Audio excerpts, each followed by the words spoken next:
আসসালামু আলাইকুম। কেমন আছেন সবাই? আশা করি অনেক অনেক ভালো আছেন। শুরু করছি ব্যস্ততম দিনের একটি ব্লগ।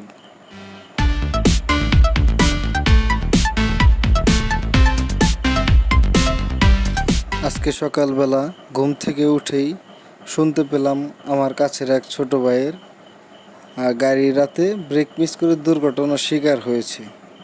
তো তাড়াতাড়ি উঠে চলে গেলাম গাড়িটি দেখার জন্য।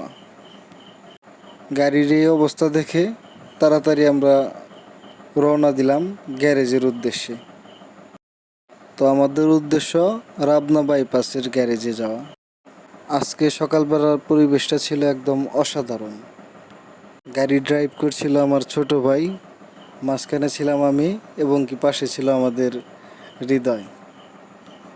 আমরা ঘারিন্দা বাজার পার হয়ে চলে যাচ্ছি বাইপাসের দিকে। আমাদের টাঙ্গাইলের সৌন্দর্য উপভোগ করার জন্য হলেও আপনাদের একটাবার টাঙ্গাইলে আসা উচিত। চারপাশের সৌন্দর্য উপভোগ করতে করতে চলে এলাম আমরা ঘারিন্দা বাইপাস।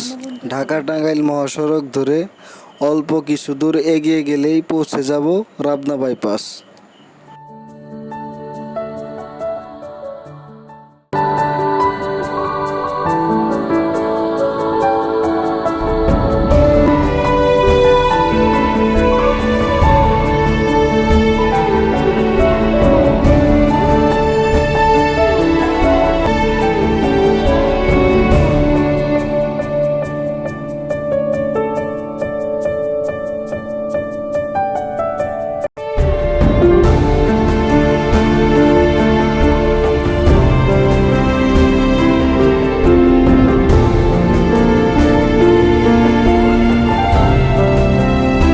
টাঙ্গাইলের ভেতরে আমার অন্যতম একটি পছন্দের রাস্তা।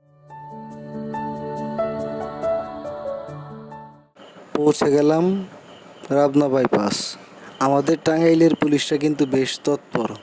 তারা 5ই আগস্টের পরে যেরকম কর্মবিরতিতে চলে গিয়েছিল, ঠিক এই মুহূর্তে তারা রাস্তায় সেইভাবে কামব্যাক করেছে। তারা বিভিন্ন জায়গায় চেকপোস্ট বসিয়ে এলাকার নিরাপত্তা নিশ্চিত করতে অক্লান্তভাবে কাজ করে যাচ্ছে, দিনরাত এক করে।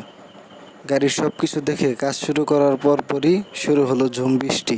দীর্ঘ কয়েকদিনের প্রচণ্ড গরমের পরে আজকের বৃষ্টি যেন প্রকৃতিকে এক নতুন রূপ দিল। কাজ চলতে থাকে, আমরাও বসে বসে দেখতে থাকি। সময় যেন কোনোভাবেই শেষ হচ্ছিল না। তো সবার উদ্দেশ্যে পরিশেষে একটা কথা বলা, বৃষ্টির দিনে আপনারা অবশ্যই দেখে শুনে গাড়ি চালাবেন, কেননা একটি দুর্ঘটনা সারা জীবনের কান্না। একেবারে বাড়িতে না ফেরার থেকে দেরিতে ফেরা কি ভালো নয়? ধন্যবাদ ভিডিওটি শেষ পর্যন্ত দেখার জন্য।